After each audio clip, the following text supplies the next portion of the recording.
بسم اللہ الرحمن الرحیم۔ السلام علیکم۔ ایک دفعہ دو کنیزیں ایک لڑکا اور لڑکی میں جھگڑا کرتی ہوئی حضرت عمر رضی اللہ تعالی عنہ کے پاس آئی۔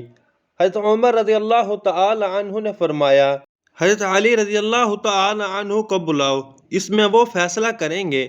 جب حضرت علی رضی اللہ تعالی عنہ آئے تو تمام قصہ بیان کیا گیا۔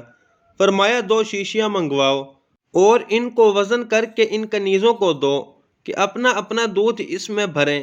جب وہ شیشیاں دودھ سے بھری ہوئی آئیں، فرمایا اب پھر وزن کرو، جس کی شیشی بھاری ہو اس کا لڑکا ہے اور جس کی شیشی ہلکی ہو اس کی لڑکی ہے۔